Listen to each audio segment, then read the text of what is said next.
നമസ്കാരം. പുലർക്കാലത്തിലേക്ക് എല്ലാ മാന്യപ്രേക്ഷകർക്കും സ്വാഗതം. ഇന്ന് വീണ്ടും ഒരു Friday. The colour is pink. എപ്പോഴും നമ്മൾ പറയുന്നുണ്ട് പിങ്കിഷ് കളർ ആയിക്കോട്ടെ ജീവിതം മുഴുവനും. പക്ഷേ പറയുന്ന പോലെ മൺഡേ ടു സൺഡേ വരെ പുലർക്കാലത്തിൽ ഓരോ ദിവസവും ഓരോ കളറാണ് കോമ്പിനേഷൻസ് പോകുന്നത്. So be a lucky day, just wear today pink colour.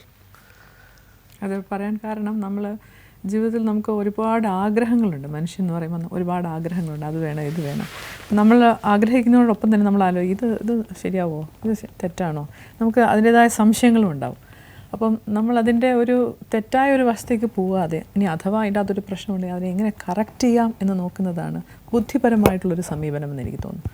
എന്ത് ഇഷ്യൂസിനെയും അതൊരു ഇങ്ങനെ പറഞ്ഞൊന്ന് കുറ്റപ്പെടുത്തി അങ്ങോട്ടും ഇങ്ങോട്ടും സാധാരണ വഴക്കുണ്ടാകുന്നത് വിട്ടിട്ട് നമ്മൾ തന്നെ ഒരു സ്ഥിതിവിശേഷത്തെ നന്നായി മനസ്സിലാക്കി അതിനെങ്ങനെ കറക്റ്റ് ചെയ്യാം എന്ന് ചിന്തിക്കുന്നതാണ് ബുദ്ധിപരം എന്ന് പറഞ്ഞത്. അതിൽ വൺ ഓഫ് ദ ഫാക്ടേഴ്സാണ് നമുക്കതിന് ഫേവറബിൾ ആയിട്ടുള്ളൊരു കളർ ചൂസ് ചെയ്യുക എന്നുള്ളത്.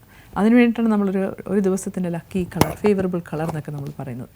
ഇന്നത്തെ ദിവസത്തിൽ നിങ്ങൾക്ക് അങ്ങനെ വളരെ ക്രിട്ടിക്കലായിട്ടോ ക്രൂഷ്യലായിട്ടുള്ളൊരു മൊമെൻറ്റ്സോ ഇഷ്യൂസോ ഒക്കെ ഉണ്ടെങ്കിൽ അതൊന്ന് കുറച്ച് ലഘൂകരിക്കാൻ നിങ്ങളെ ഒരു ലക്ക് ഫാക്ടർ നിങ്ങളെ സഹായിക്കട്ടെ. അതിന് ഇന്നത്തെ ഫേവറബിൾ കളർ എന്ന് പറയുന്നത് പിങ്ക്. ഈവൻ അത് പിങ്ക് കളർ കിട്ടിയില്ലെങ്കിൽ പോലും എനിക്കൊരു പിങ്ക് കളറില്ല, ബട്ട് ഐ ഹാവ് ടേക്കൺ താര on to that pink dress. അപ്പോൾ നമ്മൾ നോക്കുന്നത് പിങ്ക് ഡ്രസ്സ് ധരിക്കണം അല്ലെങ്കിൽ പിങ്ക് ഒരു കാറിൻ്റെ കളർ പിങ്ക് ആക്കണം എന്നൊന്നും ഞങ്ങൾ പറയുന്നില്ല. ഇന്നത്തെ ദിവസം പിങ്ക് ഡ്രസ്സ് ഇട്ട് ആരെങ്കിലും ഒരാൾ നിങ്ങളൊന്ന് കണ്ടുമുട്ടിയാൽ പോലും ജീവിതത്തിൽ ആ ലക്ക് ഫാക്ടർ കൂടും. സോ കഴിയുന്നത്രയും പറ്റുന്നുണ്ടെങ്കിൽ കലണ്ടറിൻ്റെ ഒരു കളർ പിങ്ക് ആയിക്കോട്ടെ, സം പിങ്ക് കർട്ടൻസ്, അല്ലെങ്കിൽ ഇപ്പോൾ ഒരു പിങ്ക് ഗ്ലാസ്, കഴിക്കുന്ന ഒരു കോഫി പോലും ഒരു പിങ്ക് കളറാക്കുക. അല്ലാതെ നമ്മൾ അന്ന് pink shirt, pink glass, pink watch എല്ലാം പിങ്ക് ആക്കിയ പിങ്കി പോങ്കി പോലെ ആയിപ്പോവും. സോ നല്ല ഭാഗ്യം ഉണ്ടാകാൻ വേണ്ടി പറയുന്നതാണ്.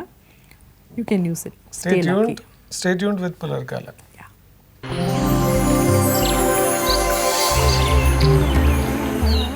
Thought of the day. അത് തോട്ട് ഓഫ് ദി ഡേയിൽ നമുക്ക് ജീവിതത്തിൽ സന്തോഷമായിട്ടിരിക്കാനായിട്ട് ഒരുപാട് കാര്യങ്ങൾ വേണം. പക്ഷെ എന്നാൽ ഏതൊക്കെയാണ് 3 കാര്യങ്ങൾ എന്ന് പറയുന്നത് ഒരു ചോദ്യമുണ്ട്. 3 കാര്യം നമുക്ക് വേണം, ഒരുപാട് കാര്യങ്ങൾ വേണ്ട. ജസ്റ്റ് 3.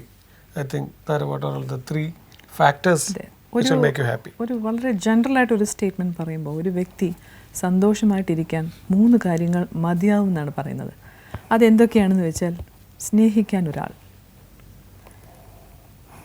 പിന്നെന്താ, സംതിങ് ടു ഡു, എന്തെങ്കിലും ഒരു നല്ല കാര്യം ചെയ്യാനായിട്ടുണ്ടാവുക, സംതിങ് ടു ഹോപ്പ്, എന്തെങ്കിലും ഒരു പ്രതീക്ഷ ജീവിതത്തിൽ. അപ്പോൾ സ്നേഹിക്കാൻ ഒരാൾ, നമുക്ക് പ്രവർത്തിക്കാൻ ഒരു മേഖല, ഒരു പ്രതീക്ഷ. വളരെ സ്വീറ്റ് അല്ലേ? ഈ 3 മതി ഒന്ന് സന്തോഷമായിട്ടിരിക്കാൻ. ഇതാവുമ്പോൾ തന്നെ മറ്റു കാര്യങ്ങൾ നമുക്ക് കൂടെ വന്നു ചേർന്ന് കൊള്ളുന്നുള്ളതാണ്. തീർച്ചയായിട്ടും അല്ലേ? അപ്പോൾ ഒരു സന്തോഷപ്രദമായ ഒരു ജീവിതം, ഒരു ദിവസം, നിമിഷം ഒക്കെ നിങ്ങൾക്ക് ആശംസിക്കുന്നു.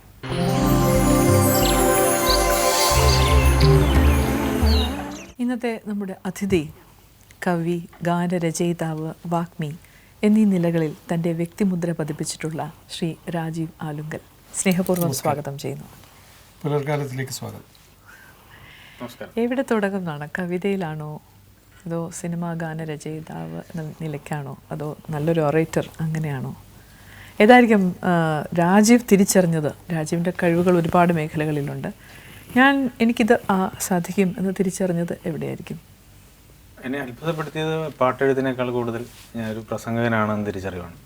കാര്യം എൻ്റെ അച്ഛൻ അങ്ങോട്ട് ഒത്തിരി പേർ വിക്കന്മാരാണ്. ഞാനും ഒരു 15 വയസ്സ് വരെ മര്യാദയ്ക്ക് മലയാളം സംസാരിക്കാൻ പേടിച്ച ആളാണ്.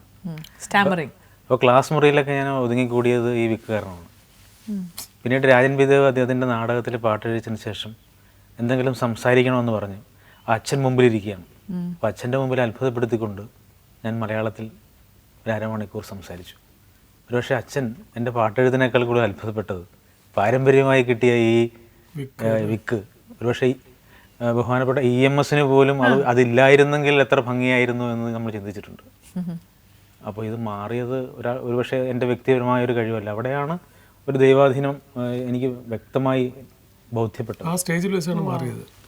പിന്നീട് ഞാൻ സംസാരിക്കുമ്പോഴൊന്നും എനിക്ക് എന്നെ ബുദ്ധിമുട്ടിക്കാത്ത രീതിയിൽ ഒരു അതൊരു കാര്യമുണ്ട്. അങ്ങനെ മാറുന്നുള്ളൊരു ഉദാഹരണം ന്യൂസ് ടു മീ രാജു. ഞാൻ നിങ്ങൾ പറയുന്നത് അത് എനിക്ക് ബോധ്യപ്പെട്ടത് എപ്പോഴാണെന്നറിയോ, ഈ പാട്ടെഴുത്തിനും എന്നെ കാരണം ഈ എനിക്ക് എൻ്റെ ഒരു 4-ാമത്തെ വയസ്സിൽ എൻ്റെ അമ്മ നഷ്ടപ്പെട്ടു.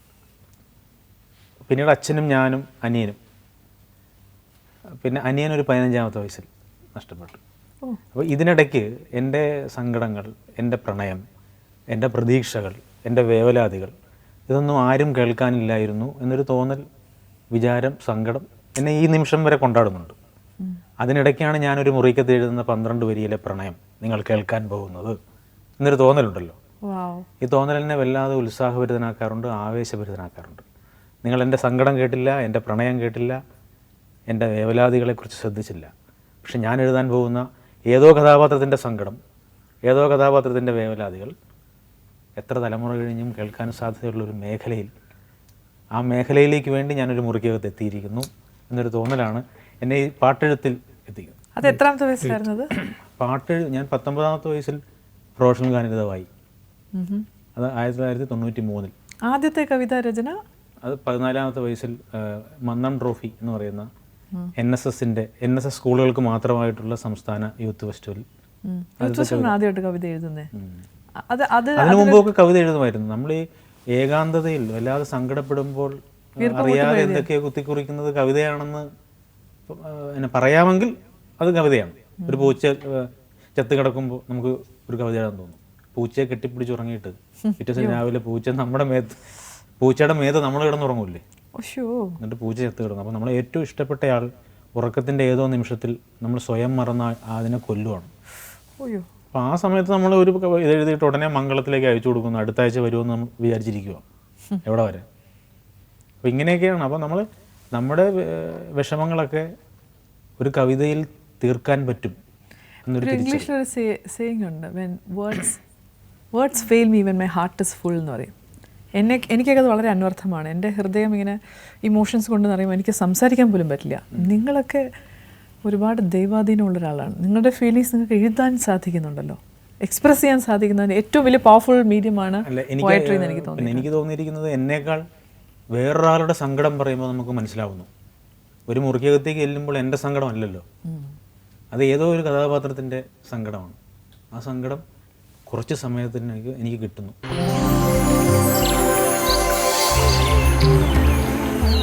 ഈയിടെ വായിച്ചൊരു കഥയുണ്ട്. ഒരു ധനികയായ സ്ത്രീ ഒരു നാടോടിയെ പ്രണയിക്കും. എന്നിട്ട് ആ നാടോടി അപ്പുറത്ത് വെയിറ്റിംഗ് ഷെഡിൽ നായ്ക്കളോടും മറ്റ് നാടോടികളോടൊപ്പമാണ് കിടന്നുറങ്ങുന്നതെന്ന് ഓർത്തിട്ട് അവൾക്ക് സങ്കടം വന്നിട്ട് ഉറക്കം വന്നില്ല. അവൾ ഉറങ്ങാതെ കിടന്നു. കോരിച്ചെരിയുന്ന മഴ. അവൾ ജനലിൽ തുറന്നിട്ടിട്ട് കാറ്റോടും മഴയോടും പ്രാർത്ഥിക്കുകയാണ്, കാറ്റേ മഴയെ നീ കൂടി എന്നെ തൊട്ടിട്ട് പോകും. ഉറങ്ങാൻ വേണ്ടിയിട്ട്. കാര്യം താൻ ഏറ്റവും കൂടുതൽ ഇഷ്ടപ്പെടുന്ന ആൾ ഈ മഴയും കാറ്റും കൊണ്ട് പുറത്താണ്. എന്നിട്ടും അവൾക്ക് ഉറക്കം വരാഞ്ഞിട്ട് അവൾ റൂം ഹീറ്റർ ഓഫ് ചെയ്ത് കളഞ്ഞു. ഈ ചൂടെനിക്ക് വേണ്ട. എന്നിട്ടും ഉറക്കം വരാഞ്ഞിട്ട് അവൾ യൂറോപ്യൻ കാർപ്പറ്റ് മാറ്റിയിട്ട് അവളുടെ മാർബിൾ തിണ്ണയിലേക്ക് ചേർത്ത് വെച്ചിട്ട് ഈ തണുപ്പായിരിക്കും എൻ്റെ ഏറ്റവും പ്രിയപ്പെട്ടവൻ അവിടെ അനുഭവിക്കുന്നു ഓർത്തിട്ട് ഉറങ്ങാതെ കിടന്നു എന്നൊരു കഥയുണ്ട്. അപ്പോൾ മുറിക്കകത്തെത്തുമ്പോൾ എൻ്റെ സുഖങ്ങൾ ഞാൻ മറന്നുപോകും.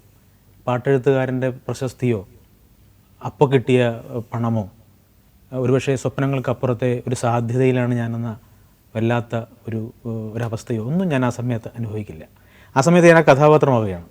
അയാളുടെ വേദന അല്ലെങ്കിൽ ഞാൻ കൊതിച്ച പ്രണയം ഒരു കഥാപാത്രത്തിലൂടെ എനിക്ക് അനുഭവിക്കാനുള്ള കുറച്ച് സമയം, ഒരു തിരിച്ചെടുക്കലല്ലേ. അപ്പോൾ ഏതോ പക്ഷെ നമുക്ക് പറയാമല്ലോ, ഇതുവരെ പരിചയമില്ലാത്തവരുടെ സങ്കടങ്ങൾ നമ്മുടെ സങ്കടമായി മാറുന്നൊരു ഇന്ദ്രജാലം അവിടെ സംഭവിക്കും. അതാണ് ഈ പാട്ട്, ഈ സിനിമാ പാട്ടിന് എഴുതുമ്പോൾ ഉണ്ടാകുന്നൊരു ഫീലിംഗ് അല്ലേ? രാജീവ്, ഈ വിഷമങ്ങൾ മാത്രമാണോ കവിതയിൽ വരുന്നത്, അതോ സന്തോഷം? അല്ല, എല്ലാം ഉണ്ട്. പക്ഷെ സ്ഥായിയായത് നമ്മുടെ സങ്കടമാണ്. സങ്കടം അനുഭവിക്കുക എന്ന് പറയുന്നത് ഒരു ഭാഗ്യമാണ്.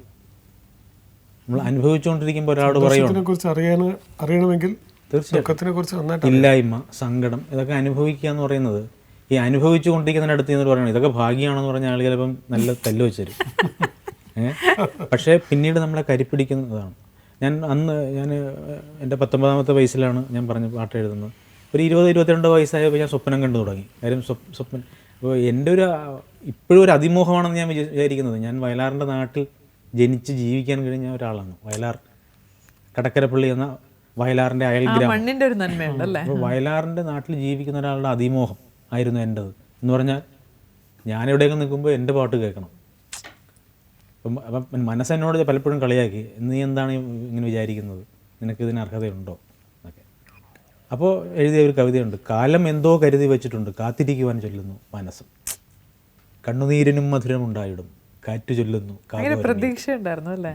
ആ പ്രതീക്ഷയൊക്കെ പൂവണിഞ്ഞല്ലോ അല്ലേ? കണ്ണുനീരിനും മധുരമുണ്ടായിടും, കാറ്റു ചൊല്ലുന്നു കാതുവരം ഈ വിധം, ആട്ടിയോടിച്ചവർ കകന്നൊന്നിട്ട് നിന്നെ ആട്ടുതൊട്ടിൽ കൊണ്ടേരുത്തിടും, കൂട്ടുകാരാ ക്ഷമിക്കൊന്നോതി നിൻ പാട്ടുമൂളി പലവരു വാഴ്ത്തിടും. പങ്കുവച്ചൊരു ആശയമൊക്കെയും ഭ്രാന്തമെന്ന് പറഞ്ഞു നടപ്പവർ, വാക്കുകൾ പൂക്കളെന്നുരച്ചിടുവാൻ വാതിലിൽ വന്ന് നിൽക്കുന്ന നാൾ വരും. ഇന്നത്തെ പോലെ അതെ, കാലം എന്തോ കരുതി വെച്ചിട്ടുണ്ട്, കാത്തിരിക്കുവാൻ ചൊല്ലുന്ന മനസ്സ്. ഇത്രയും എഴുതി കഴിഞ്ഞതിന് ശേഷം ഞാൻ അച്ഛൻ്റെ അടുത്ത് ചെന്നു. അച്ഛനോട് വായിച്ച് കേൾപ്പിച്ചപ്പോഴത്തേക്ക് അച്ഛൻ പറഞ്ഞു, ഒരു കാര്യം കൂടി മറക്കരുത്, ആ സമയത്ത് നമ്മളെ സങ്കടപ്പെടുത്തിയവരോട് പകരം വീട്ടുന്നതായിരിക്കരുത് നിന്റെ വിജയം. ഞാൻ ഒരു മാസത്തിനകം അത് പൂരിപ്പിച്ചു.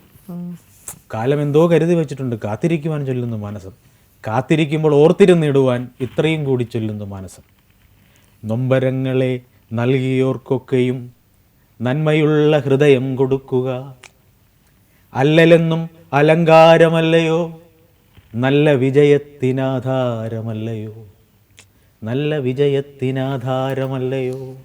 അല്ലല്ലോ, ഒരു അലങ്കാരമാണ്. അനുഭവിച്ച സങ്കടങ്ങൾ സൗഭാഗ്യമായതുകൊണ്ടാണ് 19 വയസ്സിൽ ഒരു നാടകത്തിന് പാട്ടെഴുതി 100 രൂപ കിട്ടിയതിന് ശേഷം പിന്നീട് പ്രിയദർശൻ 25,000 രൂപ നമുക്ക് തരുമ്പോൾ 25 കോടിയായിട്ട് തോന്നും. അന്ന് 25,000 കിട്ടിയിരുന്നെങ്കിൽ പിന്നെ ഒരു 2 ലക്ഷം പാട്ടെഴുത്തുകാരന് കിട്ടുമെന്ന് ഓർത്തിട്ട് കൺഫ്യൂഷൻ ഉണ്ടാവും. 2 ലക്ഷം ONV സാറിന് പോലും കിട്ടിയിട്ടുമില്ല. അപ്പോൾ ഇതാണ് എൻ്റെ ഒരു ഈ ഒരു പാകത എപ്പോഴും നമ്മളെ ഇങ്ങനെ കൊണ്ടാണ്. ഈ കവിതയ്ക്ക് നമ്മളിലുള്ള ഒരു വികാരത്തിനെ ഉണർത്താൻ പറ്റുന്നത്. ഇപ്പോൾ I can see Tara is getting emotional. എനിക്ക് ഭയങ്കര കവിത ഞാൻ പറയുന്നത് കവിതയ്ക്ക് എന്തുകൊണ്ട് എമോഷണൽ ആയിട്ടുള്ള ഫീലിങ്സ് വരുന്നു എന്ന് വെച്ച് കഴിഞ്ഞാൽ അറ്റ്മോസ്റ്റ് ഫീലിങ്സിന്റെ ഒരു എക്സ്റ്റേണൽ മാനിഫെസ്റ്റേഷൻ ആണ് കവിത. ഇനി ഒരു കവിക്ക് ഈ ഭൂമിയോട് എന്താണ് സ്നേഹം എന്ന് പറയാൻ പറ്റുന്നത് കവിതയിലൂടെ മാത്രമേ പറ്റുള്ളൂ.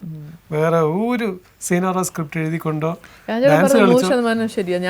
ഞാനൊരു കലാകാരിയാണെന്നൊരു അവകാശവാദമൊന്നുമില്ല, എങ്കിലും അതിന് ആ മേഖലയിൽ പ്രവർത്തിക്കുന്ന ഒരാളെന്ന നിലയ്ക്ക് നമ്മൾ എക്സ്പ്രസ് ചെയ്യാൻ ശ്രമിക്കും, പറ്റാതെ വന്നിട്ടുണ്ട്. അതിനൊരു ഇഷ്ടം ഭയങ്കരമാണ്. നിങ്ങൾ ഭാഗ്യവാനാണെന്ന് ഞാൻ പറയാം.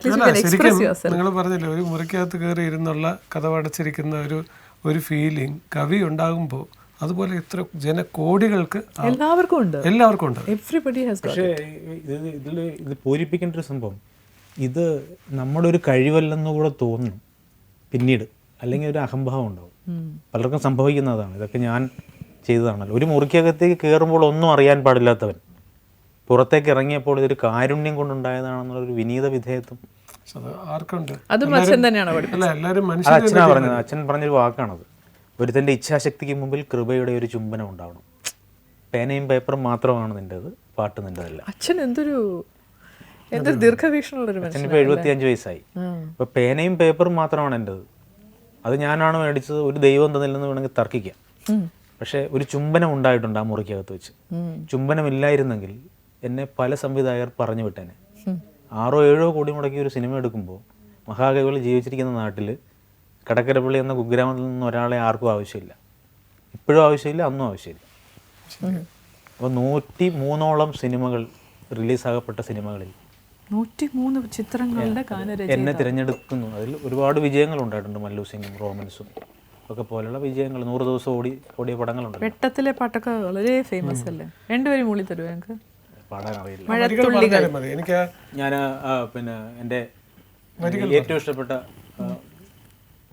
പിന്നെ ചട്ടക്കാരില്ലേ, നിലാവേ നിലാവേ നീ മയങ്ങല്ലേ, കിനാവിൽ കിനാവാൽ നീ തലോടില്ലേ, പ്രണയരാമഴയിൽ ഈ പവിഴമല്ലിക തൻ നിറമിഴികൾ തഴുകൂ, ഇവിടെ ശ്രേയ ഒന്ന് കൊഞ്ചിച്ചു.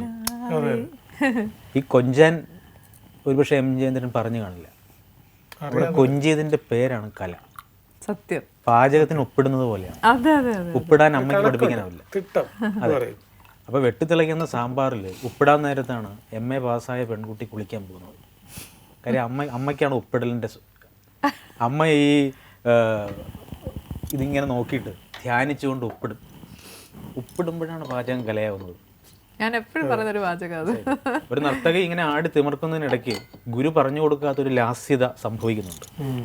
ആ ലാസ്യതയാണ് ഒരു പരിചയമില്ലാതെ എവിടെയോ ഒരു മൂലയിലിരുന്ന് ഇത് കണ്ടുകൊണ്ടിരിക്കുന്നയാളും നർത്തകിയും തമ്മിലുള്ള പ്രണയത്തിന്റെ ആരംഭം. ഞാനും ഉണ്ടായിരുന്നു ആ മൂലയിൽ ഒരു കുറെ വർഷം കൊണ്ട്. എന്നിൽ നഷ്ടപ്പെട്ടു പോയ പ്രണയത്തിന്റെ മരുഭൂമിയിലൂടെ ഞാൻ തത്തിക്കളിച്ച്. പലർക്കും ഈ ലാസ്യത ഉണ്ടാവാറില്ല. ഞാനൊരു ചെറിയ ഉദാഹരണം പറയാം. 5 വയസ്സുകാരനായ ഒരു പയ്യന്റെ അരങ്ങേറ്റം. പയ്യൻ പാടുന്നത് കേട്ടോണം. ബോ ബോ എന്നാ ഗുരുവിന് പല്ലില്ല. പല്ലില്ലാത്ത ഗുരു പഠിപ്പിച്ചു. പല്ലില്ലാത്ത ഗുരു പഠിപ്പിച്ചത് അതുപോലെ പഠിച്ചു വെച്ചിരിക്കുകയാണ്. എന്നാൽ ഗുരു പറയണം, മക്കളെ എൻ്റെ പല്ല് പോയതാണ്, നീ നന്നായിട്ട് പാടും. നന്നായിട്ട് പാടി യേശുദാസിനെ ഇവർക്ക് കണ്ടും കൂടാ.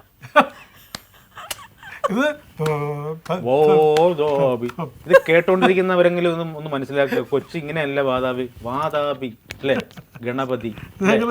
ഞങ്ങൾ പറഞ്ഞ ഒരു കുട്ടിയെ സ്കൂളിൽ കൊണ്ട് ചേർത്തിട്ട് പാട്ട് പഠിപ്പിക്കാതിരുത്തി. അപ്പോൾ സാ പാ സാ പാടിപ്പിച്ചു. ഞാനിപ്പോൾ രാജീവ് പറഞ്ഞതിലോട്ട് വരികയാണ്. അപ്പോൾ അതിലൊരു ഹാർമോണിയത്തിന് ആസ്മ ഉണ്ടായിരുന്നു. സാ ഈ കുട്ടിയെ പാടിക്കുമ്പോഴെല്ലാം ഈ കുട്ടി ഇങ്ങനെ പാടുള്ളൂ. സാ ആ പായിൽ അവിടെ ഇതില്ല, ഹാർമോണിയത്തിൽ റീഡില്ല.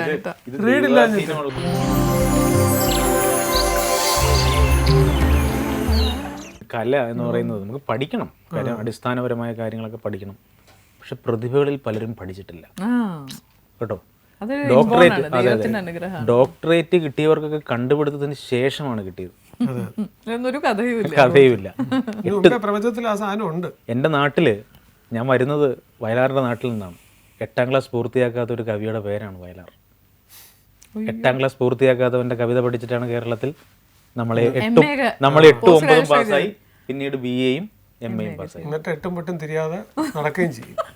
8 തോറ്റുപോയവൻ്റെ കവിത പഠിച്ചിട്ട് കേരളത്തിൽ 12 പേർക്ക് ഡോക്ടറേറ്റ് കിട്ടി. ഡോക്ടറേറ്റ് കിട്ടിയവരൊന്നും പിന്നെ പറഞ്ഞാൽ മനസ്സിലാവാതായി. ഡോക്ടറേറ്റ് കിട്ടിയവനോട് ചോദിച്ചു നോക്കണം, സാറേ ഇപ്പോൾ ഇപ്പോഴത്തെ മലയാള ഭാഷയുടെ കുഴപ്പം എന്താണ്? പാവം പറയും, അത് ഉത്തരാധുനികയുടെ ആന്തോളനത്തിൽ നിന്ന് ഒരു ബഹിസ്ഫുരണം ഉണ്ടായപ്പോൾ അതിന്റെ ലാഞ്ചനയിൽ നിന്നാണ് മലയാള ഭാഷയുടെ ധ്രുവീകരണം. ആർക്കെങ്കിലും മനസ്സിലായോ? ഇതുവരെ പറഞ്ഞപ്പോൾ നന്നായി മനസ്സിലായി അഹങ്കരിച്ചത്. ഇങ്ങനെ ഇത്തരം അനുഭവങ്ങളിൽ നിന്നാണ് ഞാൻ ജാടയുടെ പൊന്നാട എന്ന കവിത എഴുതി. അത് കേൾക്കട്ടെ. വേദാന്തത്തിന്റെ മറുകര താണ്ടി എന്ന് പറഞ്ഞ വേലപ്പൻ സ്വാമി തന്റെ ജലദോഷപ്പനി മാറാ രോഗമാകുമെന്ന് ഡോക്ടർ പറഞ്ഞപ്പോൾ വാവിട്ട് നിലവിളിച്ചതിൽ ഒരു സത്യസന്ധതയുണ്ട്. സ്വാമി വേറെ പല കാര്യങ്ങളിൽ പറയും, ഓം എന്നൊക്കെ പറയും. സ്വന്തം ജലദോഷം മാറാ രോഗമാണെന്ന് പറയുമ്പോൾ സ്വാമി പറയുമോ എല്ലാം ബ്രഹ്മമാണെന്ന് പറയുമോ? ആ സമയത്ത് സ്വാമി പറയും എപ്പോൾ മാറും? കുറച്ചു കാലം കേരളത്തിന് പുറത്തുപോയി തെണ്ടി നടന്ന ശങ്കരൻകുട്ടി മലയാളം മറന്നുപോയി എന്ന് മംഗ്ലീഷിൽ പറഞ്ഞ് പാല പൊടിഞ്ഞ് താഴെ വീണപ്പോൾ അയ്യോ എന്ന് വിളിച്ചതിലും ഒരു സത്യസന്ധതയുണ്ട്. ആരെങ്കിലും മൈ ഗോഡ് ഈ ബ്രിഡ്ജ് എന്ന് പറഞ്ഞ് വീഴുവോ? അല്ലെ, എനിക്ക് സംശയം. ഒരു മുട്ടുസൂചിയോട് കുത്തു നോക്കണം, നല്ല തെറിയേക്കാം. അടുത്ത കേൾക്കില്ല. കോളേജിൽ മലയാളം പറയരുത് എന്ന് വാശി പിടിക്കുന്ന കോമളൻ സാർ വീട്ടിലെത്തിയാൽ ഭാര്യയോട് മുട്ടൻ തെറി തന്നെ തട്ടിവിടുന്നതിലും ഒരു സത്യസന്ധതയുണ്ട്. ഹോട്ടലിലെത്തിയാൽ കമ്പി കൊണ്ട് കുത്തി നൂഡിൽസ് ചുണ്ടോടടുപ്പിക്കുന്ന ചാക്കോച്ചൻ വീട്ടിലെത്തിയാൽ കഞ്ഞി കാന്താരിയിൽ ഞെരടി സായുജ്യമടയുന്നതിലും ഒരു സത്യസന്ധതയുണ്ട്. തീരുന്നത് എങ്ങനെയാണ്? ചത്തുപോകുന്നതിന് മുമ്പ് ജാടയുടെ പൊന്നാട ഊരിക്കളഞ്ഞില്ലെങ്കിൽ നമുക്ക് നമ്മെ പോലും പിടികിട്ടില്ല. സത്യം. നമ്മളെല്ലാവരും താങ്കൾ തമാശയായിട്ട് പറയുമ്പോൾ ഞാൻ ഇതിന്റെ ഒരു ചെറിയ ഉദാഹരണം പറയാം. ഇപ്പൊ ഡോക്ടേഴ്സിനൊക്കെ ചിലപ്പം സംശയമുണ്ട്, ചിലപ്പം ഇതിൽ തർക്കം ഉണ്ടാവും. എങ്കിലും ഒരു ചെറിയ അറിവ് കൊണ്ട് പറയുകയാണ്, 12 ഫേഷ്യൽ മസിൽ ഇവിടെയും 12 ഫേഷ്യൽ മസിൽ ഇവിടെയുള്ള ഒരു ജീവിയുടെ പേരാണ് മനുഷ്യൻ. രാത്രി കിടന്നുറങ്ങുമ്പോൾ താരാ കല്യാണം, രാജീവ് ആലെങ്കിലും മോഹൻലാലും ഫേഷ്യൽ മസിൽ ഉപയോഗിക്കാറില്ല. കിടന്നുറങ്ങുമ്പോൾ ഫോട്ടോ എടുത്താൽ വളരെ മോശവുമാണ്. രാവിലെ എഴുന്നേൽക്കുമ്പോൾ കാമുകിയാണ് കാണുന്നതെങ്കിൽ ഇന്നലെ എവിടെയായിരുന്നു? അപ്പോഴായിരിക്കും ഭാര്യ ചായ കൊണ്ടുവരുന്നത്. ഇപ്പോൾ വേണ്ടേ? മേലുദ്യോഗസ്ഥനാണെങ്കിൽ സാറേ നമസ്കാരം, കീഴുദ്യോഗസ്ഥനാണെങ്കിൽ ഇന്നലെ എവിടെ പോയിരുന്നു? പലതരത്തിൽ ഫേഷ്യൽ മസിൽ പ്രവർത്തിക്കും ഇല്ലേ? ചേർത്തല ബസ് സ്റ്റാൻഡിൽ രാജീവാലങ്ങളിൽ നിൽക്കുന്നത് ചിലപ്പോൾ ഫേഷ്യൽ മസിൽ ഒന്നും ഇല്ലാതെയായിരിക്കും. അപ്പോഴായിരിക്കും മല്ലു സിംഗിലെ പാട്ട് എഴുതിയ ആളാണെന്ന് ആരെങ്കിലും പറയുന്നത് ഗാനരതാവ് കേൾക്കുന്നത്. അപ്പോൾ ഗാനരതാവിൻ്റെ ഫേഷ്യൽ മസിൽ പ്രവർത്തിക്കും. നമ്മൾ അങ്ങനെ ഒരാളെ കണ്ടില്ല. ഞാൻ പറഞ്ഞു വന്നത് എവിടെ ഉണ്ടായിരുന്നു അങ്ങനെ? അപ്പോൾ നിങ്ങൾ പറയുകയാണത് അൽസേഷൻ പട്ടിയാണെന്ന് പറഞ്ഞാൽ പട്ടിക്ക് വല്ല ഫേഷ്യൽ മസിലുണ്ടോ? പട്ടി സത്യസന്ധനായതുകൊണ്ട് ഫേഷ്യൽ മസിൽ പ്രവർത്തിക്കില്ല. പാവം മനുഷ്യനാണ്, ഞാൻ ആരോ ആണ്. ഇന്നലെ വായിച്ചൊരു കഥയാണ്. രാജു ഒരു സൈഡ് ഒരു കാര്യം പറഞ്ഞോണ്ടേ, ഞാൻ വിചാരിച്ചു ഞാൻ നിങ്ങളെ ശരിക്കും ഒന്ന് അടുത്തറിയുന്നത് ഇപ്പോഴാണ് തോന്നുന്നു. ഞാനിങ്ങനെ ഒരു കഥാപാത്രത്തെ കുറെ പ്രാവശ്യം പരിചയപ്പെട്ടിട്ടുണ്ട്, സ്റ്റേജിലൊക്കെ ഒരുപാട് പ്രാവശ്യം നിന്നിട്ടുണ്ട്. എന്നെ ആരും ചിരിപ്പിച്ചിട്ടില്ല. ഈ ചിന്മയാനന്ദ സ്വാമികൾ ആദ്യം ഒന്ന് കരയിപ്പിച്ചു, അതെ ചിരിപ്പിച്ചു, ഇപ്പൊ ചിന്തിപ്പിക്കുന്നു. ഈ ചിന്മയാനന്ദ സ്വാമികളുടെ അടുത്ത് പൂർവാശ്രമത്തിലെ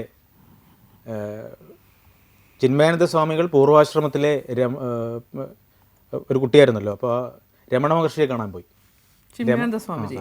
പൂർവാശ്രമത്തിലെ ചിന്മയാനന്ദൻ. രമണ മഹർഷിയുടെ അടുത്ത് 15 പേരുണ്ടായിരുന്നു വിസിറ്റേഴ്സായിട്ട്. 15 പേരും അതിൽ 14 പേരും പോയതിന് ശേഷം 15ാമനായിട്ട് പൂർവാശ്രമത്തിലെ ചിന്മയാനന്ദൻ അടുത്ത് വന്നു. എന്നിട്ട് പറഞ്ഞു, സ്വാമി 14 പേരും പോയി കേട്ടോ, ഇനി ഞാൻ മാത്രമേ ഉള്ളൂ എന്ന് പറഞ്ഞു. അപ്പോൾ രമണ മഹർഷി പറഞ്ഞു, ആ ഞാൻ കൂടി പോയാലേ താൻ ശരിയാവും. അപ്പോൾ ഈ ഞാൻ കൂടി പോവുക എന്നുള്ളിടത്താണ് നമ്മൾ വളരെ ക്യാഷ്വലാവും. പണ്ടത്തെ മഹാപ്രതിഭകളൊക്കെ പ്രണയിക്കാൻ ആഗ്രഹിച്ചപ്പോഴൊക്കെ പ്രണയിച്ചും ഈ പകൽമാന്യത ചമയാതെയും ഒക്കെ ജീവിച്ചതുകൊണ്ടാണ് മഹത്തായ സൃഷ്ടികളുണ്ടായത്.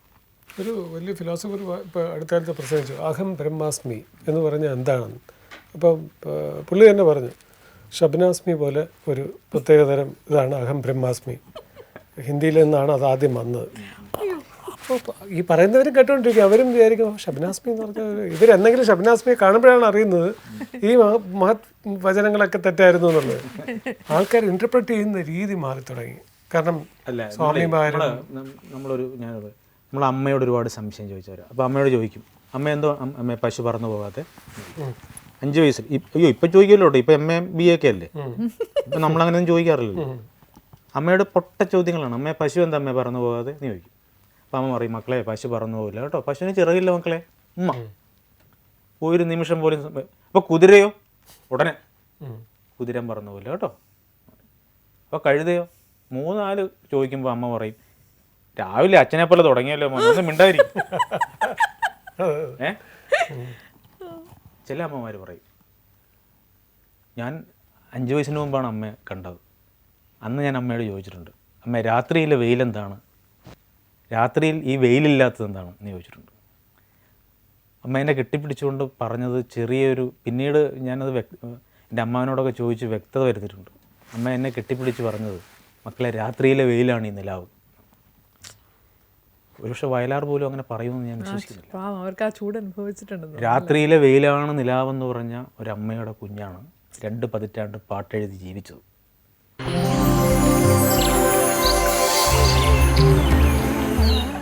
Tips for the audience. നമ്മൾ ആഹാരം കഴിക്കുമ്പോൾ മുമ്പ് നമ്മൾ വിവാഹത്തിനൊക്കെ പോകുമ്പോഴത്തേക്ക് വലിയ ഇലയിൽ ഒരുപാട് സദ്യവട്ടങ്ങൾ വിളമ്പിയാണ് ആഹാരം കഴിക്കുന്നത്. അങ്ങനെ സ്ഥിരമായിട്ട് ആഹാരം കഴിക്കുന്നവരെ നമുക്ക് കണ്ടാൽ, അപ്പോൾ പ്രഥമ ദൃഷ്ടിയെ കണ്ടാൽ അറിയാൻ പറ്റും, ഒരു നല്ല കുടവേറും, പഞ്ഞം, നല്ല തടിയും, അത്യാവശ്യം ഇവിടെ നല്ല പെലിക്കൻ താടിയും ഒക്കെ വെച്ച് ഒരുപാട് ഈ ചാപ്പാട്ട് രാമന്മാരെന്ന് പറയും. അവർ ഭയങ്കര ചാപ്പാടാണ്. എന്ന് വെച്ച് കഴിഞ്ഞാൽ അങ്ങനെയുള്ള ഈറ്റിംഗ്, അതായത് പരന്ന് ഉള്ള ഈറ്റിംഗ് തീർച്ചയായിട്ടും ഡയറ്റിനെ എഫക്റ്റ് ചെയ്യും. നമ്മളിപ്പോൾ ഇന്നത്തെ ടിപ്പ് എന്ന് പറയുന്നത്, ചെറിയൊരു പ്ലേറ്റ് എടുക്കുക, ചെറിയ പ്ലേറ്റിൽ ഒതുങ്ങുന്ന കുറച്ച് ഫുഡ് കഴിക്കുക. സോ ദാറ്റ് ആ പ്ലേറ്റിന് താങ്ങുന്ന രീതിയിലുള്ള ഭക്ഷണങ്ങൾ മാത്രമായിരിക്കും. You can prefer your diet. നിറയെ പയർവർഗ്ഗങ്ങളും നല്ല കുറേ സാധനങ്ങളും നല്ല കുറച്ച് ഫുഡും ഐറ്റംസൊക്കെ അതിനകത്ത് ഇൻക്ലൂഡ് ചെയ്ത് കഴിഞ്ഞാൽ you will know what you eat. നിങ്ങൾ കഴിക്കുന്ന ആഹാരത്തിൻ്റെ അളവ് നിങ്ങൾ അറിയുക എന്നുള്ളതാണ്. ആ അളവ് നിങ്ങൾ അറിഞ്ഞാൽ നിങ്ങളുടെ അളവും നിങ്ങൾക്കറിയാൻ സാധിക്കും. അപ്പോൾ ഒരുപാട് കഴിക്കണം എന്നല്ല, ഒരു പാത്രത്തിൻ്റെ അളവനുസരിച്ച് വേണം കഴിക്കാൻ. അങ്ങനെ കഴിക്കുന്നതുകൊണ്ടല്ലേ Tara, what do you think of that? അതെ അതായത് വലിയ ഒരു പ്ലേറ്റ് എടുത്ത് നിറച്ച് ആഹാരം കഴിച്ച് ഞാൻ കഴിച്ചതെന്ന് സങ്കടപ്പെട്ട് വണ്ണം വയ്ക്കുന്നതിലും നല്ലത് ചെറിയൊരു പ്ലേറ്റ് എടുത്തിട്ട് അത് പ്ലേറ്റ് എടുക്കുമ്പോഴേ നമുക്കൊരു കോഷൻ അധികം കഴിക്കാൻ പാടില്ല നമ്മൾ സ്വയം പറയുന്ന ഒരു സമ്പ്രദായം. പ്രത്യേകിച്ച് ഞാൻ അതിൻ്റെ എക്സാമ്പിൾ പറയാം. വലിയ 5-star ഹോട്ടൽസിൽ ബുഫേ പാർട്ടി ഉണ്ടാവും. ഒരുപാട് കറികൾ കാണും, നോൺ വെജ് കാണും, അതിന് 3-6 ഡിഷസും അത്. പക്ഷെ അവർ എടുക്കാൻ സമ്മതിക്കുന്നത് ചെറിയ പ്ലേറ്റാണ്. That shows that it's a warning for you. You eat well, but eat what you want to eat. ഇല്ലെങ്കിൽ that will affect your body. അത് മാത്രമല്ല തടി കുറയ്ക്കണം എന്ന് ആഗ്രഹിക്കുന്നവർ മനഃപൂർവ്വമായിട്ട് ചെറിയ പ്ലേറ്റ് എടുത്ത് ഭക്ഷണം കഴിക്കാം. കുറച്ച് തടിയില്ലാത്തപ്പോൾ രാജനെ പോലെയൊക്കെയുള്ള ആൾക്കാരാണെങ്കിൽ ഇഷ്ടംപോലെ കഴിച്ചാൽ ഒരു വിഷയമല്ലെന്ന് എനിക്ക് തോന്നുന്നു. ഇപ്പോൾ എന്നെ പോലെയൊക്കെ ശരീരപ്രകൃതിയുള്ള ഒരാൾ കുറച്ചുകൂടെ ശ്രദ്ധിക്കുന്നതാണ്. ഒരു ഈ ഡയറ്റൊക്കെ വരുന്നത് ഒരു സർട്ടൺ ഏജിന് ശേഷമാണ്. ഒരു 30 വയസ്സിന് ശേഷം എന്തായാലും എല്ലാവരും, ഇന്ന് എനിക്ക് തോന്നുന്നു ഒരു 18 വയസ്സ് തൊട്ട് എല്ലാവരും ഹെൽത്ത് കോൺഷ്യസ് ആണ്. അറ്റ്ലീസ്റ്റ് ഒരു 30+ ആകുമ്പോഴെങ്കിലും ഈ ഡയറ്റിനെ കുറിച്ച് നമ്മൾ കോൺഷ്യസ് ആവുന്നത് നല്ലതാണ്. അതിൽ പല സ്റ്റെപ്സ് ഉണ്ട് നമുക്ക് തടി കുറയ്ക്കാനായിട്ട്. അതിൽ വൺ ഓഫ് ദ സ്റ്റെപ്സ് എന്ന് പറയുന്നത് നമ്മൾ ഉപയോഗിക്കുന്ന പ്ലേറ്റ്. വളരെ ഒരു ചെറിയ പ്ലേറ്റ് ഉപയോഗിച്ചാൽ നമ്മൾ കഴിക്കുന്ന ക്വാണ്ടിറ്റി നമുക്ക് കുറച്ചേ അതിൽ ഹോൾഡ് ചെയ്യുള്ളൂ. അത് നമ്മുടെ ബ്രെയിൻ ഒരു ഇൻസ്ട്രക്ഷനാണ്, ഡോണ്ട് ഈറ്റ് ടു മച്ച് എന്നുള്ളത്. അത് കുറച്ച് കഴിക്കുമ്പോൾ നമ്മുടെ ശരീരത്തിലും അത്രയുമേ അത് കാണിക്കത്തുള്ളൂ അല്ലേ. മറ്റൊന്നിങ്ങനെ ഒബീസ് ആവാതെ നമ്മളെ തന്നെ റെസ്ട്രിക്റ്റ് ചെയ്യാൻ ഒരു ചെറിയ മാർഗ്ഗമാണ് ചെറിയ പ്ലേറ്റ് ഉപയോഗിക്കാം. Eat well, get well.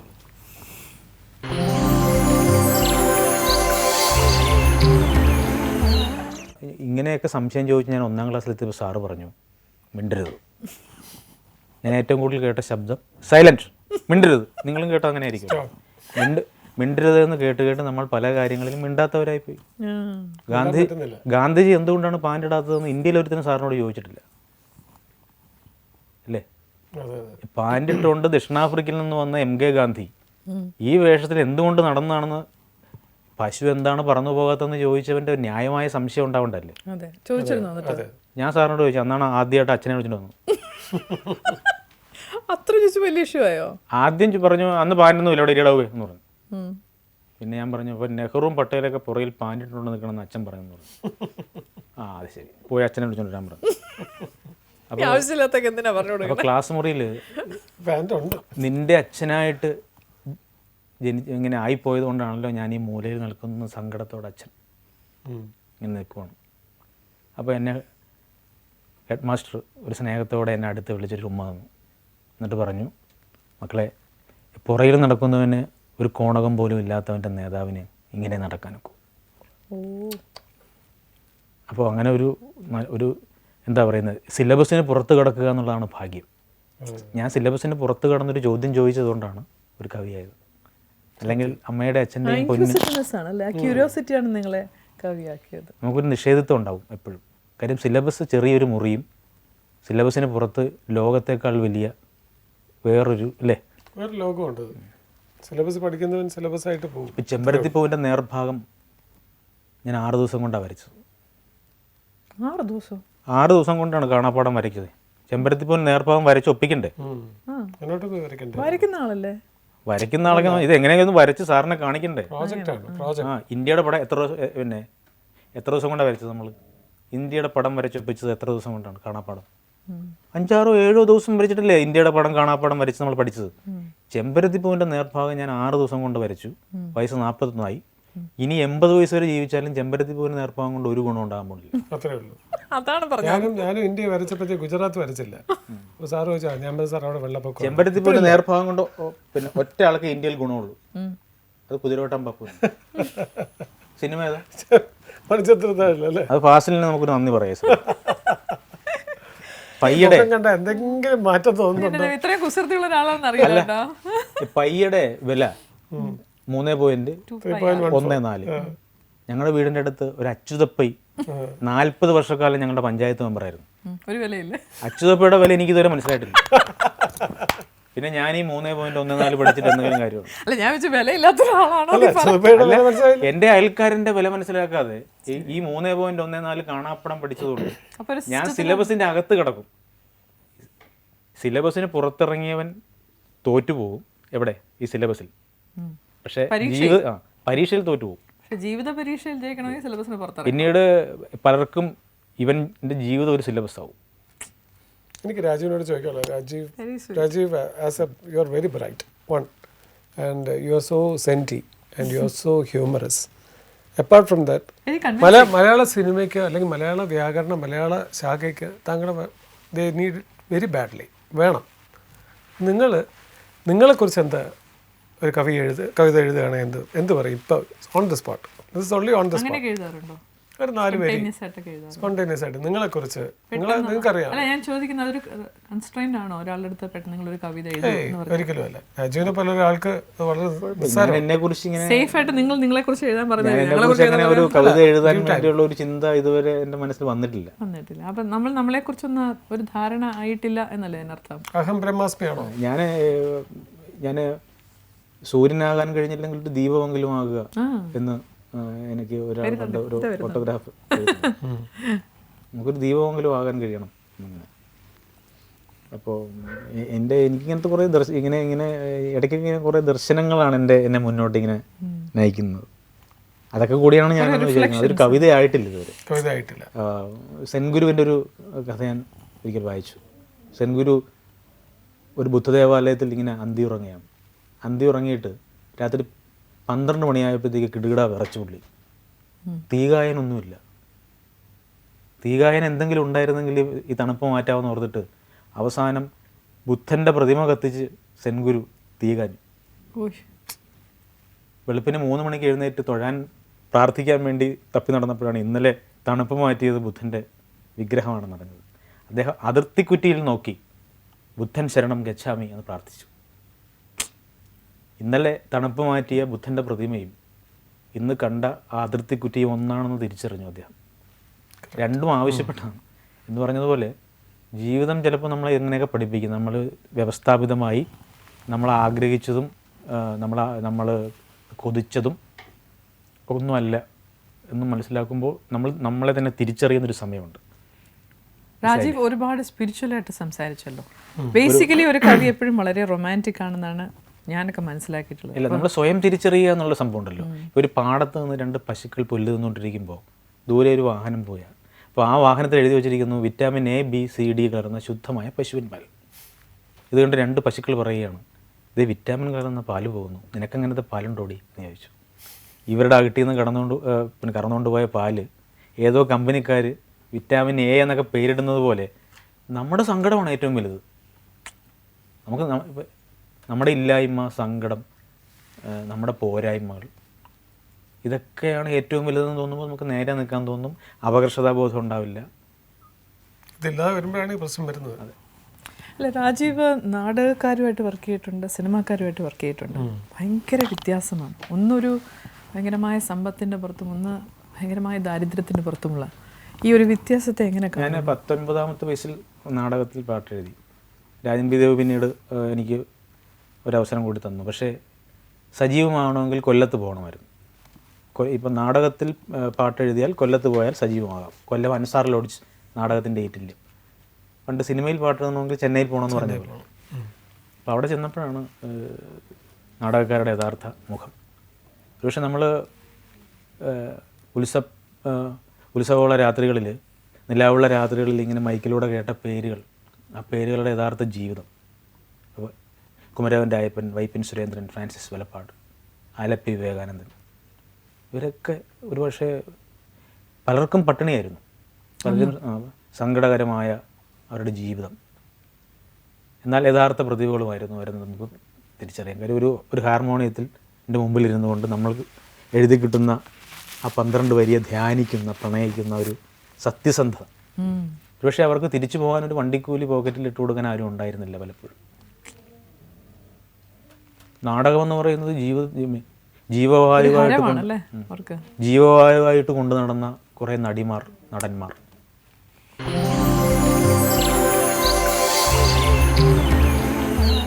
പ്രേക്ഷകർ ഞങ്ങൾക്ക് അയച്ചു തരുന്ന കുറേയധികം ഇൻഫർമേഷൻസൊക്കെ ഞങ്ങൾ ഉൾപ്പെടുത്തി തുടങ്ങി എന്ന് സന്തോഷപൂർവ്വം അറിയിക്കുകയാണ്. ആൽഫ്രഡ് ഞങ്ങൾക്ക് ബാങ്കിങ്ങിനെ കുറിച്ചൊരു മെസ്സേജ് അയച്ചിട്ടുണ്ട്. വളരെ റെലവൻ്റ് ആയിട്ടുള്ളൊരു മെസ്സേജാണ്. എഡ്യൂക്കേഷൻ ലോണിനെ കുറിച്ചാണ് പറഞ്ഞിരിക്കുന്നത്. For students education loan facility bank provide ചെയ്യുന്നുണ്ട്. അത് എനിക്കൊന്ന് കുറച്ച് പേർക്കെങ്കിലും അറിയാൻ തോന്നുന്നു. പക്ഷേ അത് അവെയിൽ ചെയ്തിട്ടുള്ളവർക്ക് അത് പൂർണ്ണമായിട്ടത് അറിയില്ല. ഇനി വേണമെന്ന് ആഗ്രഹിക്കുന്നവർക്കൊരു ഇൻഫർമേഷനാണിത്. അത് ബാങ്ക് നൽകുന്നത് അപ്രൂവ്ഡ് യൂണിവേഴ്സിറ്റിയും അപ്രൂവ്ഡ് കോഴ്സസിനുമാണ് നൽകുന്നത്. അപ് ടു 4 lakhs ആണ് ലോൺ ബാങ്ക് അനുവദിക്കുന്നത്. കൊലാട്രൽ ആവശ്യമില്ല. പക്ഷേ KYC of student and guarantor is required എന്ന് പറഞ്ഞു. KYC എന്താണെന്നറിയാം? KYC എന്ന് പറഞ്ഞാൽ പലർക്കും അറിഞ്ഞിടാത്തൊരു കാര്യമാണ്. No your customer. KYC എന്നെ താരം ഒന്ന് ടെസ്റ്റ് ചെയ്തതാണ്. സത്യം, ഞാൻ എനിക്കറിയില്ലായിരുന്നു. 80 കാര്യങ്ങൾ അതാണ് ഞാൻ പറഞ്ഞത്. BPL എന്ന് പറഞ്ഞാൽ ബിലോ പോവർട്ടി ലെവൽ. KYC എന്ന് പറയുന്നത് നോ യുവർ കസ്റ്റമർ. അതും ഗ്യാരണ്ടർ മാത്രമേ ആവശ്യമുള്ളൂ. ഓക്കെ, ഇത് രണ്ടും ഉണ്ടെങ്കിൽ സ്റ്റുഡൻറ്റ് ലോൺ കിട്ടും. പിന്നെ എന്തൊക്കെയാണ് കൊടുക്കേണ്ടതെന്ന് വെച്ചാൽ സർട്ടിഫിക്കറ്റ്സ് ഓഫ് ദ സ്റ്റുഡൻറ്റ്, കുട്ടിയുടെ ക്വാളിഫിക്കേഷൻ വേണം, ഫീസിൻ്റെ ഒരു സ്കെഡ്യൂൾ വേണം, ഡീറ്റെയിൽസ് ഓഫ് ദ ഇൻസ്റ്റിറ്റ്യൂട്ടും വേണം. വളരെ സിമ്പിളായിട്ടാണ് എനിക്ക് തോന്നുന്നത് അല്ലേ? ആൽഫ്രഡിന് ഞങ്ങൾ പ്രത്യേകം നന്ദി. ആൽഫ്രഡ് ഫ്രം കൊല്ലം അല്ലേ? Thank you Alfred. ആൽഫ്രഡിനെ പോലെ തന്നെ നിങ്ങൾക്കും ഞങ്ങളോടൊപ്പം സഞ്ചരിക്കാം. നിങ്ങളുടെ വളരെ വാല്യുബിൾ ആയിട്ടുള്ളൊരു ഇൻഫർമേഷനാണ് നിങ്ങൾ പാസ് ഓൺ ചെയ്തിരിക്കുന്നത്. ഞങ്ങൾ പ്രേക്ഷകരുമായിട്ട് ഷെയർ ചെയ്തിട്ടുണ്ട്. ഇതുകൊണ്ട് കുറച്ച് പേർക്കെങ്കിലും ബെനിഫിറ്റ് ഉണ്ടാവും ഞാൻ വിശ്വസിക്കുന്നു. ഇതുപോലുള്ള വാല്യുബിൾ ഇൻഫർമേഷൻസ് നിങ്ങൾക്കും ഞങ്ങൾക്ക് അയക്കാം. ഇതിനൊക്കെ സമ്മാനമുണ്ട് കേട്ടോ. നിങ്ങളിങ്ങനെ ഞങ്ങളുമായിട്ട് ഷെയർ ചെയ്യുന്നത് നിങ്ങൾക്ക് സമ്മാനമുണ്ട്. ഞങ്ങളുടെ അടുത്ത സെഗ്മെൻറ്റ് കാണുമ്പോൾ നിങ്ങൾക്ക് മനസ്സിലാവും.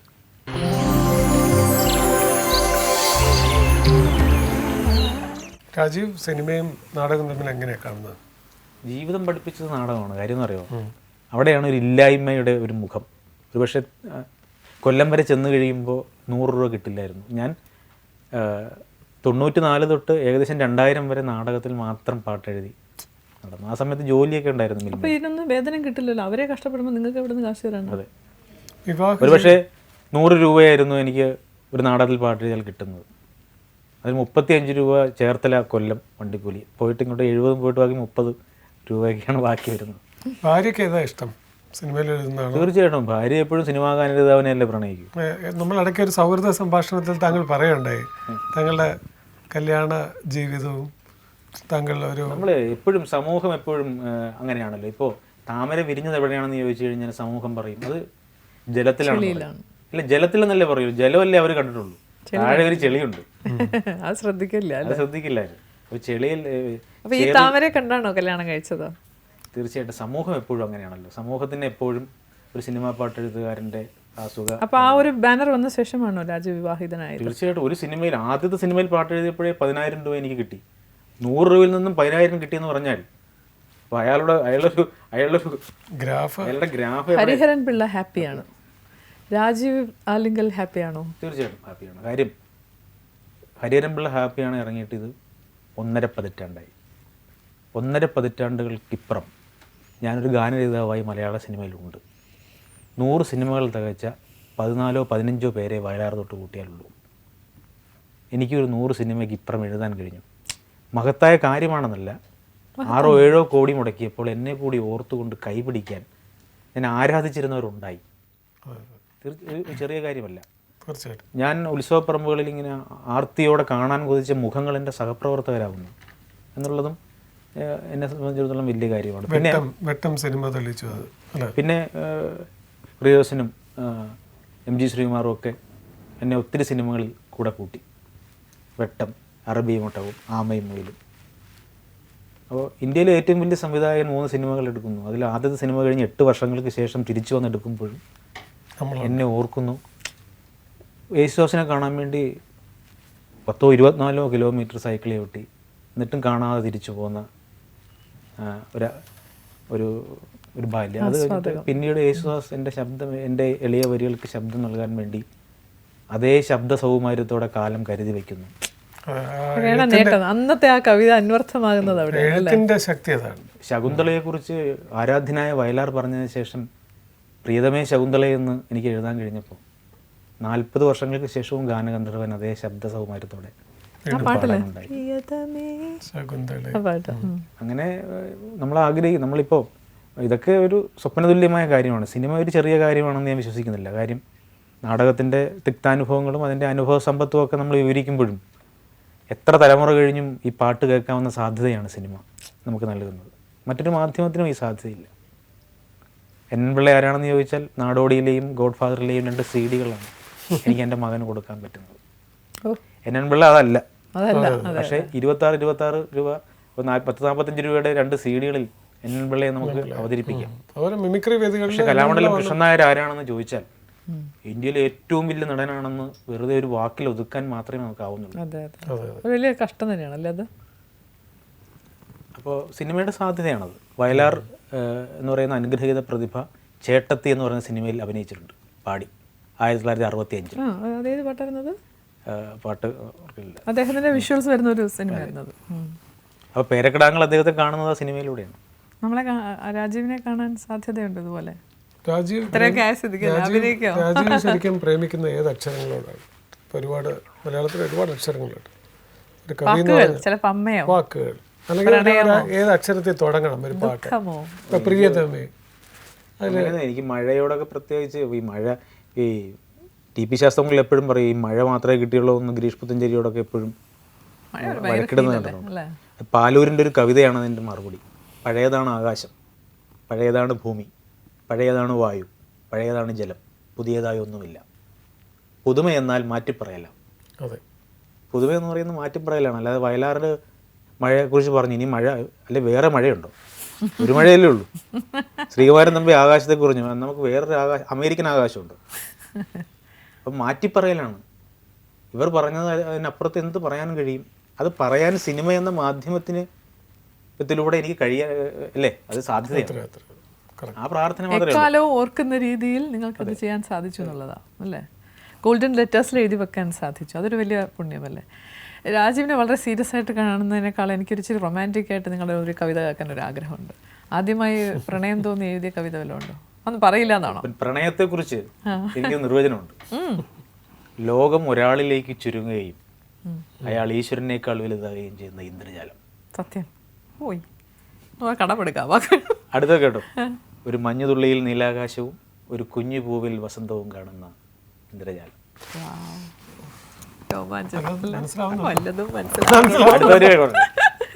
ഈ നടുക്കടലിൽപ്പെട്ട് ചുഴിയിൽ വീണ് തീർന്നു പോയാൽ മതിയായിരുന്നു. കാരണം അക്കരയ്ക്കെത്തിയാൽ നീ ഉണ്ടാകണമെന്നില്ലല്ലോ. സത്യം. അക്കരയ്ക്കെത്തിയാൽ അല്ല, അക്കരയ്ക്കെത്തിയാൽ ഭർത്താവാണ്, അയൽക്കാരനാണ്. പ്രണയത്തിന്റെ ചുഴിയിൽ മാത്രമേ കാമുകനുള്ളൂ. സത്യം. ഭയങ്കര ഡീപ്പ് ഫീലിങ്സ് ആണ്, ഇന്റൻസ് ഫീലിങ്സ് എന്ന് പറയും അല്ലേ. കവികൾക്ക് പണ്ടേ സ്കൂളിൽ പെൺപിള്ളേർ ആരാധന കൂടുതലാണ്. രാജീവിനെ ആരെങ്കിലും പ്രേമിച്ചിട്ടുണ്ടോ? ഇല്ല, എന്നെ ഒത്തിരി പേര് പ്രേമിച്ചിട്ടൊന്നും ഉണ്ടാവാൻ സാധ്യതയില്ല. ചുമ്മാ ഉണ്ടാവില്ല. ഞാൻ ഒരുപാട് പേരെ ഇങ്ങനെ പ്രണയിച്ച് ആഗ്രഹിച്ചിട്ടുണ്ട്. പക്ഷെ എന്നെ അങ്ങനെ ഒരുപാട് പേര് ഇങ്ങോട്ട് കണ്ടിട്ടില്ലായിരിക്കും. കാര്യം എനിക്ക് ഒരു പക്ഷേ പ്രണയം ഒരു മഹാപരാധമായിട്ട് തോന്നിയിട്ടുണ്ട്. ആ കാലത്ത് അങ്ങനെ തോന്നിയിരുന്നു അല്ലേ, അപരാധമായി തോന്നിയിരുന്നു അല്ലേ. പ്രണയത്തിനെ കാണാൻ രണ്ട് അച്ഛനെ പേടിച്ച് കാണും. ഈ പ്രണയിക്കുമ്പോൾ അച്ഛനെ ഞാൻ ചതിക്കുകയാണോ? മദ്യപിക്കുമ്പോഴും പുകവലിക്കുമ്പോഴും അച്ഛനെ ഞാൻ ചതിക്കുകയാണോ? ജീവിതത്തിൽ ഇതുവരെ മദ്യപിച്ചിട്ടില്ല, പുകവലിച്ചിട്ടില്ല. അങ്ങനെയുള്ള ആൾക്കാർ കേരളത്തിൽ കവി എന്ന് കേട്ട് കഴിഞ്ഞാൽ എല്ലാവർക്കും തോന്നുന്നതാണ് ഒരു തലമുടിയൊക്കെ വളർത്തി കുളിക്കാത്ത, പല്ല് തേക്കാത്ത, പറഞ്ഞാലൊന്നും മനസ്സിലാവാത്ത ബുദ്ധിജീവികള്, വളരെ വ്യത്യാസമായി ശുഭ്രവസ്ത്രമൊക്കെ ധരിച്ച് മദ്യപിക്കുകയും പുകവലിക്കുകയും ചെയ്യാത്തതിന്റെ കാരണം ഇതൊന്നുമല്ല. മദ്യപിച്ച് കഴിയുമ്പോൾ സങ്കടം മാറിപ്പോവില്ല, സങ്കടം നമ്മൾ മറന്നുപോകും അല്ലേ. അപ്പോൾ അതൊരു സങ്കടങ്ങൾ ഇഷ്ടമാണല്ലേ രാജീവിന്, കൂടെ നിർത്താൻ ഇഷ്ടമല്ലേ. ഇടയ്ക്ക് സങ്കട ഉപ്പ് പുരട്ടാതെ എന്തിന് ജീവിത പലഹാരം. ശരിയാ, മധുരത്തിൽ ഇത്തിരി ഉപ്പ് കൂടി നല്ലതാണ്. അതെ അതെ. മദ്യപാനത്തിൽ ഐസ് കട്ട ഇട്ടാണ് കഴിക്കുന്നതെന്ന് പറയുന്നു.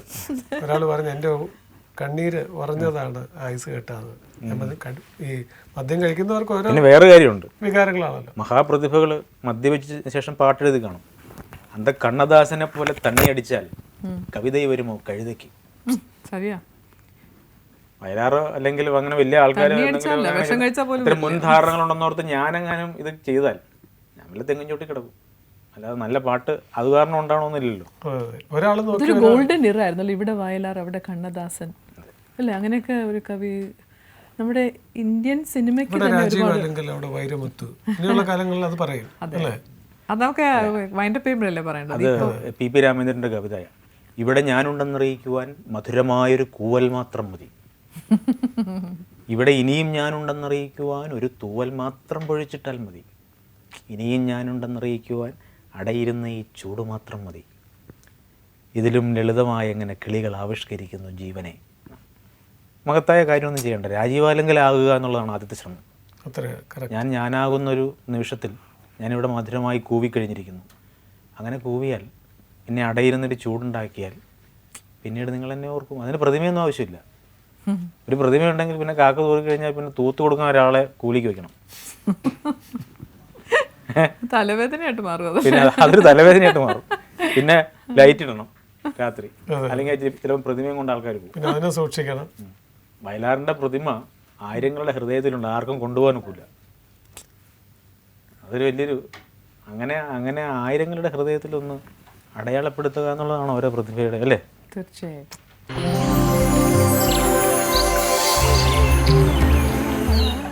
പുലർക്കാല പ്രേക്ഷകർക്ക് രാജീവിന്റെ വക ഒരു സ്പെഷ്യൽ സമ്മാനമായ കവിത വേണം. കാരണം സമയം ഒരു പുലർക്കാലം കവിത എഴുതുമായിരുന്നു. ഒരു കുരിശിനെ കുറിച്ച് ഒരു കവിത എഴുതി. നമ്മളിത് വൈൻഡപ്പ് ചെയ്യാൻ വേണ്ടിയിട്ട് ഇത് പറഞ്ഞ് നമുക്ക് വൈൻഡപ്പ് ചെയ്യാം. കുരിശ് പള്ളിയുടെ മുഖപ്പിൽ മിനുങ്ങിക്കിടക്കുന്നു. മാറിലെ തണുപ്പിൽ അതൊരു വളർത്തുപൂച്ചയെ പോലെ മിനുങ്ങിക്കിടക്കുന്നു. പണക്കാരൻ്റെ പത്രാസിൽ അത് പൊന്നിൽ കുളിച്ച് വിളങ്ങിക്കിടക്കുന്നു. അതൊരു കഴിമരമാണെന്ന് നമ്മൾ മറന്നുപോകുന്നു. കഴിവേറിയ ഒരു തെറിയല്ല, അത് കണ്ടവന് വേണ്ടി ജീവിതം കൊടുത്തവന് തെറിച്ചു കിട്ടിയ പേരാണ്. തെറിച്ചവനെ തറച്ച് തിരിച്ചു നേടിയ ജന്മം കൊണ്ട് ഒരു തിരി തെളിച്ച് വയ്ക്കുക ആണ് കുരിശ്. എല്ലാത്തിനും തത്വമുണ്ട്. തെറിച്ചവനെ തറച്ചിട്ട് തിരിച്ചു നേടിയ ജന്മമാണ് അച്ഛൻ, അമ്മ, ഭാര്യ. ഇവരൊക്കെ കുരിശാണ് നമുക്ക്. എന്ന് പറഞ്ഞാൽ കുരിശെന്ന് പറയുമ്പോൾ പേടിക്കരുത്. ഇവരൊക്കെ ത്യാഗം അനുഭവിച്ച് നമുക്ക് വേണ്ടി സ്വയം അർപ്പിതമായതിന് ശേഷം തെളിഞ്ഞ ഒരു പ്രകാശമാണ് ഞാനെന്ന് തിരിച്ചറിഞ്ഞാൽ മതി. അങ്ങനെ തിരിച്ചറിയുമ്പോൾ നമുക്ക് എല്ലാവരോടും ഇഷ്ടം തോന്നും.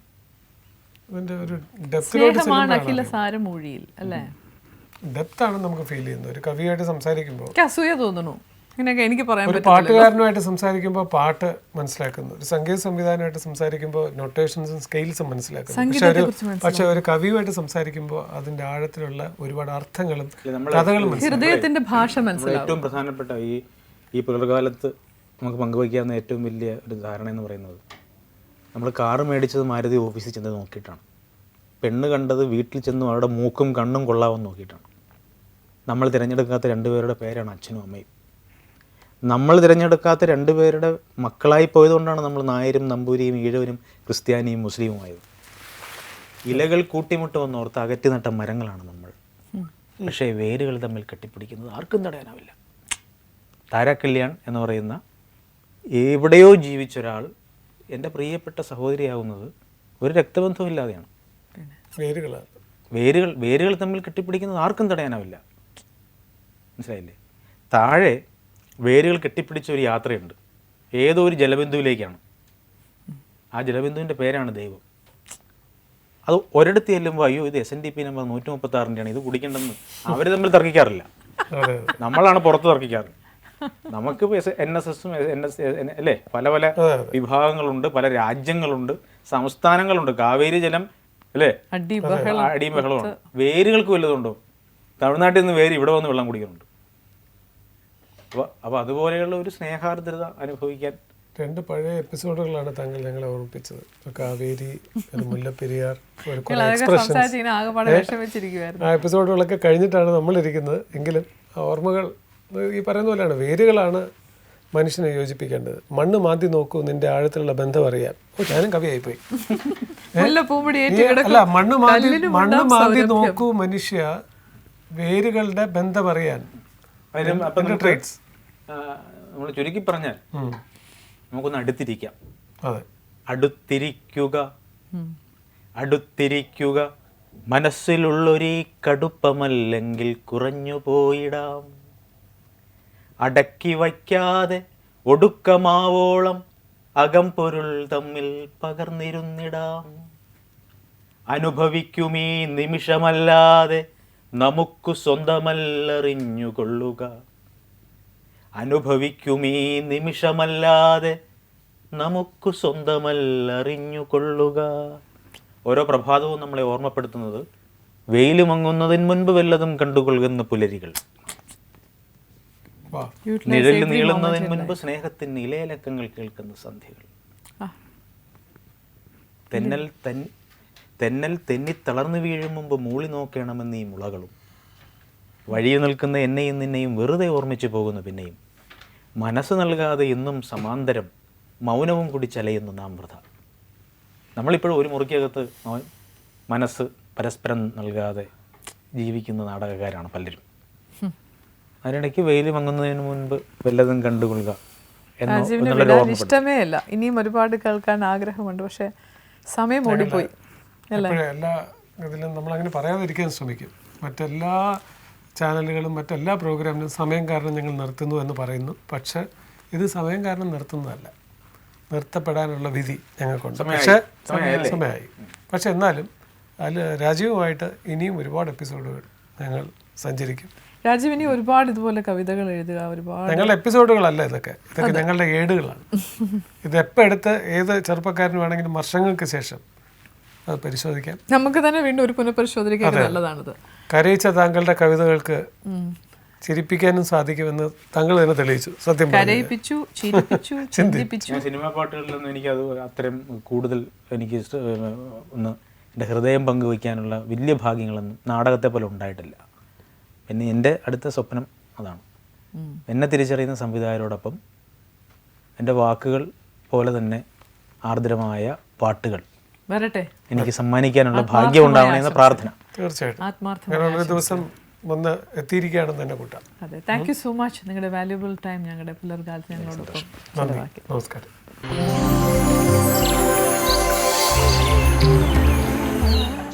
ഇന്നത്തെ സെൽഫി വിന്നർ ആരാണ് നമുക്ക് നോക്കാം. Very good, congratulations. ഒരു ടീഷർട്ടാണ് ജീവൻ TV നിങ്ങൾക്ക് സമ്മാനമായിട്ട് നൽകുന്നത്. ഇനി ഇന്നത്തെ ചോദ്യം എന്താണ്? ഇന്നത്തെ ചോദ്യം താര തന്നെ ചോദിച്ചോളൂ. രാജീവ് നല്ല ഒരു കവിയാണ്. ഒരുപാട് കവിതകൾ രാജീവ് പറഞ്ഞു. നല്ല പോലെ രാജീവ് സിനിമയ്ക്ക് സംസാരിച്ചു, സിനിമയിൽ പാട്ടെഴുതി, നാടകത്തിന് പാട്ടെഴുതി. എന്നാൽ നല്ലൊരു വ്യക്തിയാണ് അദ്ദേഹം. ചോദ്യം എന്ന് പറയുന്നത്, അദ്ദേഹം ഇന്ന് അറിയപ്പെടുന്ന ഒരു ഗാനരചയിതാവാണ്. 100-ൽ കൂടുതൽ ചിത്രങ്ങൾക്ക് ഗാനരചന നടത്തിയിട്ടുണ്ട് അദ്ദേഹം. അദ്ദേഹത്തിൻ്റെ ആദ്യത്തെ ഗാനരചന നിർവഹിച്ച ചിത്രം ഏതാണ്? For the first movie. അതിൻ്റെ കൂടെ ചേർന്നതിന് അദ്ദേഹത്തോട് ഞാനൊരു ചോദ്യം കൂടെ ചോദിച്ചു, അതിന് ബന്ധപ്പെട്ട്. ചെറിയ ക്ലൂ കൂടെ തരാം. ഞങ്ങളൊക്കെ ഹാപ്പിയാണ് കേട്ടോ, നിങ്ങളെ വ്യൂവേഴ്സ് കാരണം. അല്ല, ആ പാട്ട് വേണമെങ്കിൽ നമുക്കൊരു വരി പാടാം. തിങ്കൾ നിലാവേ മഞ്ഞൾ നിലാവേ നിന്നിലലിയുവതെന്ത് സുഖം. ഓക്കെ, ഞങ്ങൾ ഹാപ്പിയായി.